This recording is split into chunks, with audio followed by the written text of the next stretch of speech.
two founding members of this band. I started with Justin Rich. He lived in St. Louis, Missouri, and you know, when it was time to get things going at the band, he packed his bags and he moved his entire family over to Florida. So they just ended up needing a bassist, and I was like, well, I don't really have much going on. I'll join for a few months until you guys find someone. They ended up not really looking, but that's okay because like I was very happy with my position in the band, so I decided to join full time when I went to college. And from there, it's just been this roller coaster of different members, different recording sessions, and all that until we finally got out Tales from the Tomb, and we had finally gotten our guitarist/vocalist Jake in by the time that EP finally came out.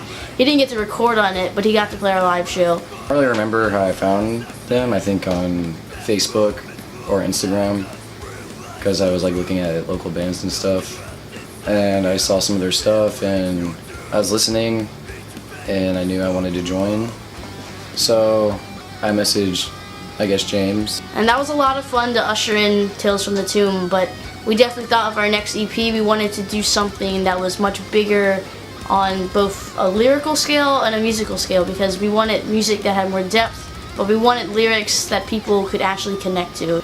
So we were really glad to start getting that going. We had a few rough drafts that we had written before Tales came out, but really afterwards we really started cranking them out, especially when we got our second guitarist Kevin to join the mix. I originally talked to Jonathan from Guvera, and because I heard from Dean Garrow, the guitar tech, he was looking for a guitar player. And when I got a hold of Jonathan, he told me he already had a spot filled, but his friend James was looking for someone, so I'm like, cool. He sent me one song to learn, which it turned out to be the title track off the EP, Tides of Pestilence.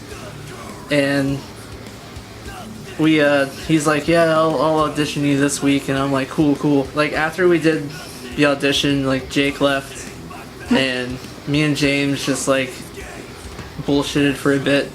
And like, he really liked Ghost, I really liked Ghost, so we ended up playing Ghost songs for like an hour, and like, I knew I had him. Shortly after that, we lost our main vocalist, Justin Rich. What happened from there is that we were on the search for another vocalist until one day Jake let us know, he's like, you know, I've always wanted to do vocals and play guitar at the same time. Jake was kind enough to take over, and that boy learned those songs super fucking fast. It was crazy, and the vocals were leagues above any other vocalist we'd had. We'd had 3, 4, maybe 5 vocalists, and none of them could even compare to what beginner level Jake was doing. So now when we finally got Tides out, I'm really happy with how the vocals came out, and I'm really excited for where we're going to go now on the future. Tides of Pestilence really began in 2015. It was this really different song. There were parts that were similar, but that heavy intro was very different than what we have it now. So over time and over a few guitarists, honestly, it really developed into what you're hearing now. At that moment, we had a guitarist named Tyler Mankin. He joined the band, and I sent him the song, and I'm like, I can't finish this. Do you have any idea where to take this song? Because I'm kind of stuck right here at the end of this little thrash part, and I did not know where it was going. And then he sat in there, and he's like, you know what? Why don't you throw a little, more groove into it? And he sat there, and he wrote the chorus on the spot, the didn't, and then as soon as he wrote that, I'm like, you know what?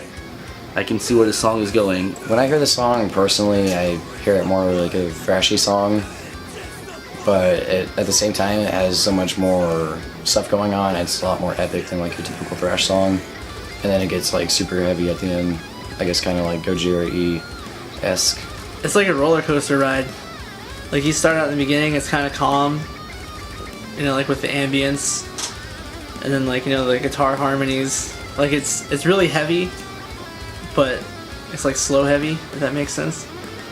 Then after all that's over, then the really thrashy riff comes in, and it just like punches you in the face. And in the middle, it has like a little slower, groovier, like a Gojira-esque vibe.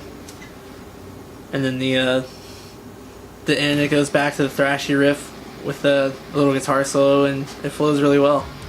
And lyrically, I'm a big fan of it because at first it was really weird because we had 2 writers. Our old vocalist Justin was working on it, and our drummer James was working on it. And James had these really dark, dreadful lyrics, and then Justin, he had these lyrics of like, okay, times are dark and dreadful, but they're gonna get better. So we kind of like, we took Justin's first verse and then James the rest of the song, and it was just this really weird mix. It didn't have a fluid transition between the two parts that were drastically different. So eventually when Justin left the band, I kind of rewrote the first verse so that it would fit more in with that dreadful sound, and I think it's turned out really well.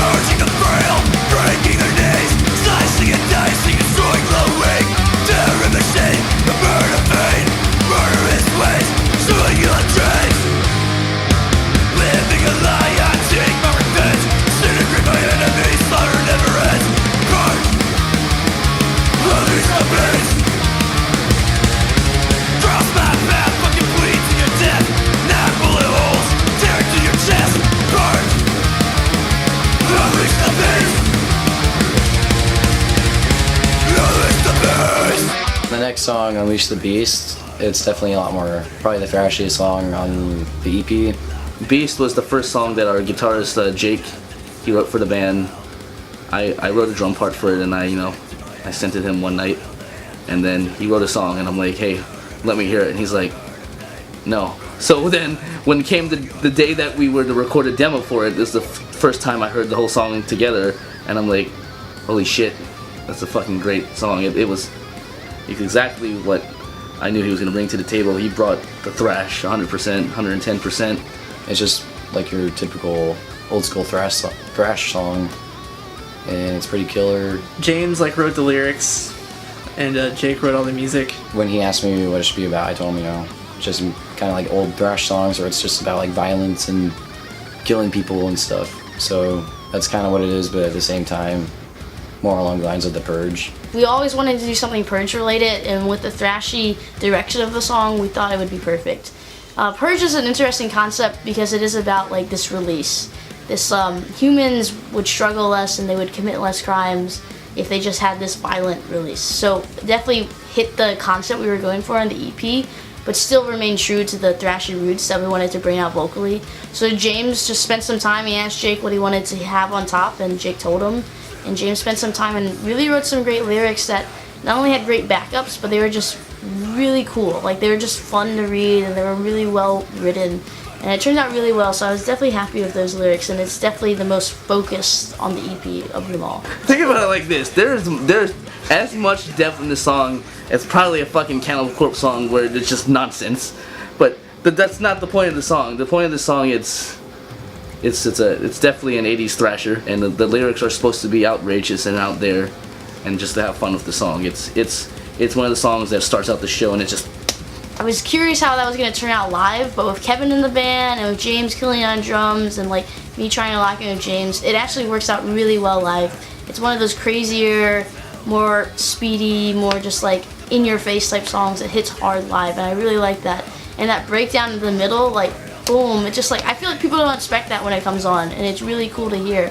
And it came out really well on the EP, so I'm excited to definitely like blast that in my car, because it's going to be awesome. Living a lie, I take my revenge. Disintegrate my enemies, slaughter never ends. Burn, unleash the beast. Cross my path, fucking bleed to your death. Knock bullet holes, tearing through your chest. Burn, unleash the beast.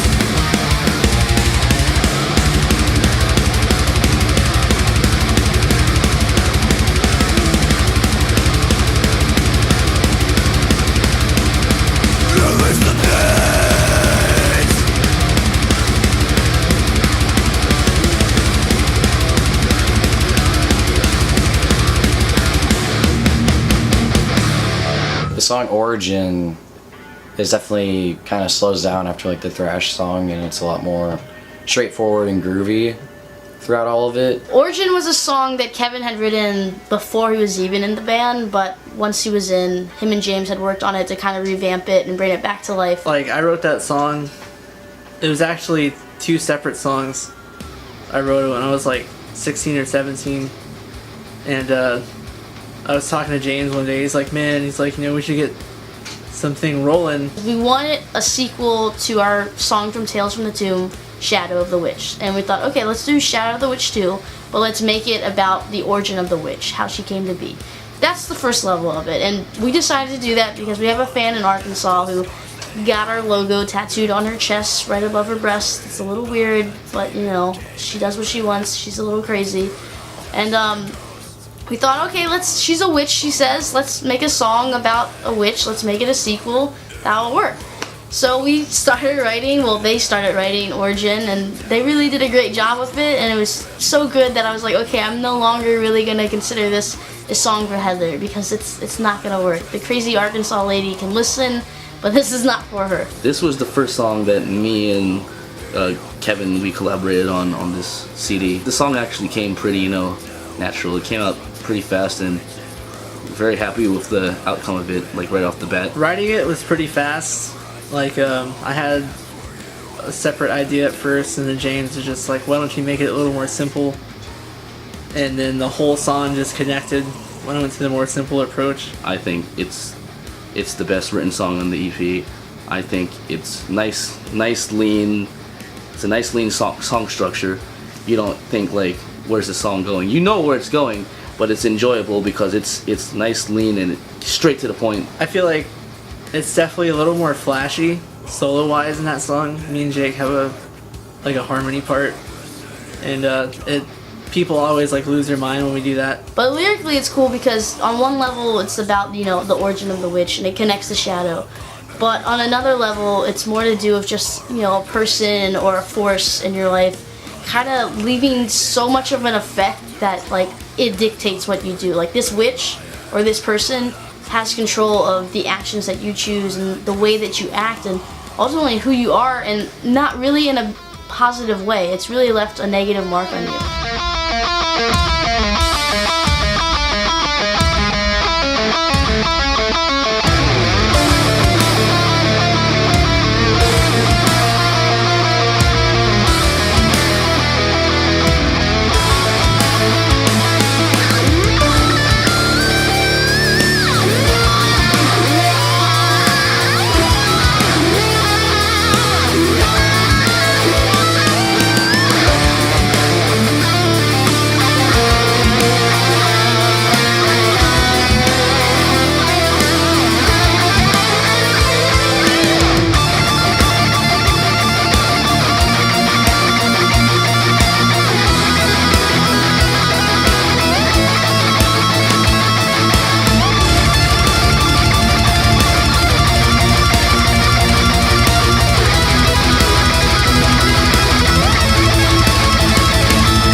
Next song, Blinded by Hate. I remember when I joined, it was like a fully written song by our old guitarist Tyler. Tyler Mankin, our ex-guitarist, wrote this song out originally, completely, from front to back, and he was going to use it in the band while he was in it. He told me when he left the band that if you want to keep the song, you can keep it. Let me keep the second half of it, because originally it was about almost a 10-minute progressive song that it went all sorts of places. So I kept the first half, which glad I did because the first half it flows pretty well, and what we did from there on is that the only section that we kept that he wrote was the middle melodic section because we liked that part so much that we had to keep it. But from that, all around the song, other than that, Jake and Kevin, they rewrote the guitar parts completely. I want to say about like the third or fourth month I joined, me and Jake and Jane sat down and like we rewrote it. I think it's musically it's vastly different. It's a lot more groove oriented, and the middle part it's really melodic. Like it has probably one of the greatest like solos I've ever heard anyone play. For that song, I definitely tried to like step out of my box soloing wise and do something more interesting, I guess, and kind of like 80s, like Van Halen, because that's what I was listening to a lot when we wrote it, and I think it came out pretty cool. One of my better solos. Innocence lost, brother, daughter, son. Justice will come today. Lock out word, it's one of the feet, beating those who hate. Innocence lost, brother, daughter, son. And we in the hate.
I think this song here, Blinded by Hate, is the song that is most in touch with what's actually going on in the real world at the moment. And it took forever to finally get lyrics on it because it was really a song like we hadn't ever written before. We're like, I don't know what kind of melody this would go on. We had James try, we had our old vocalist Justin try.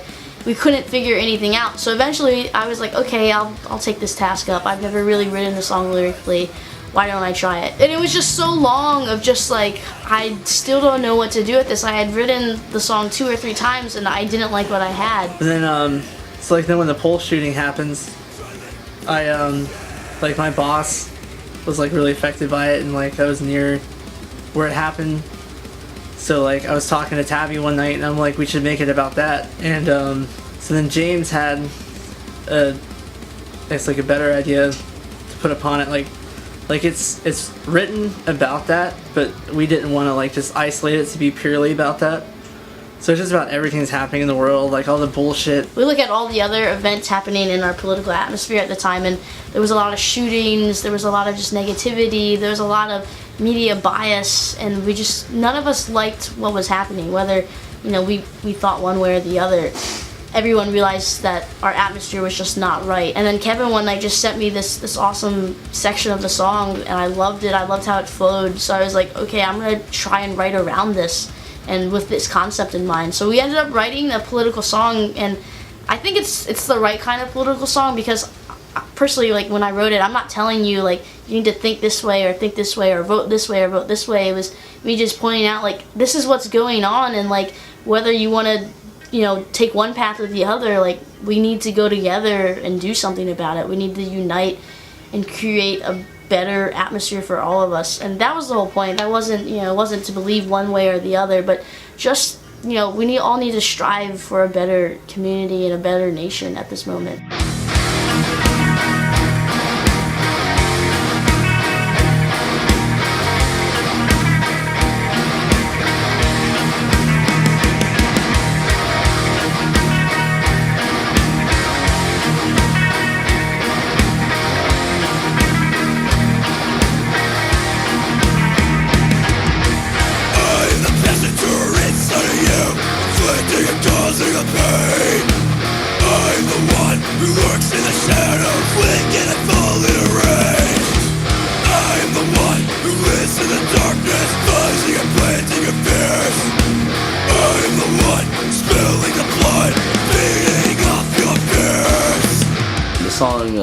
The Better Villain.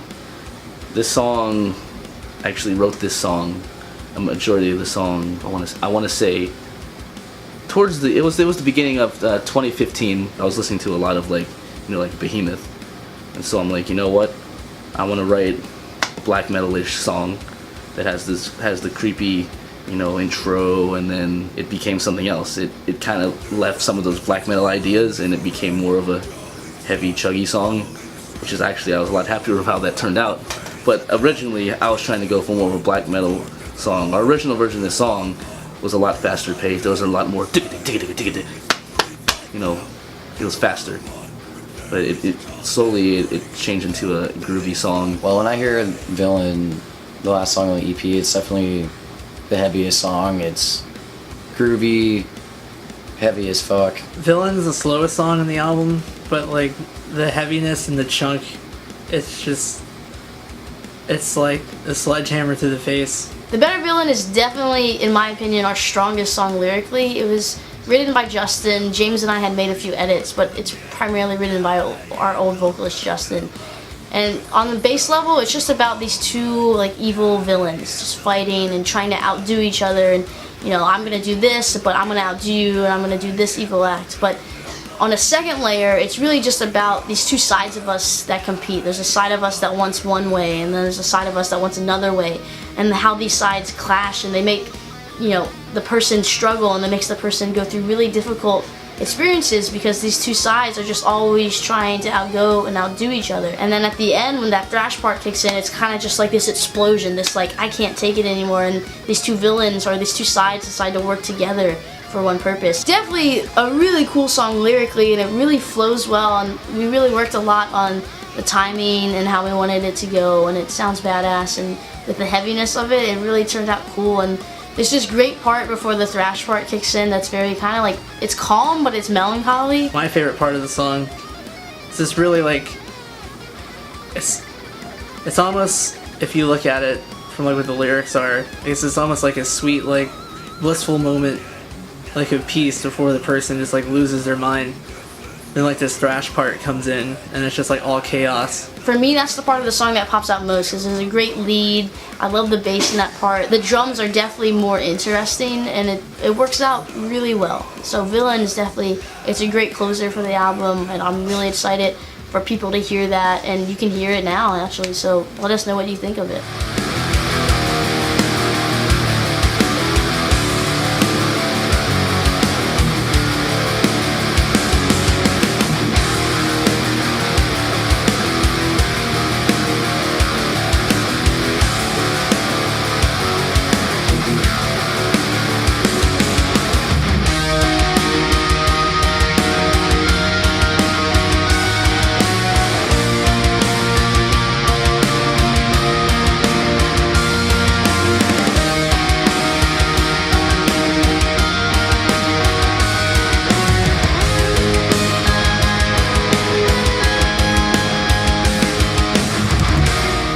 check out our EP because we worked hard on it and we worked a long time, and it's really gonna be cool, and I'm really excited to celebrate it with you guys.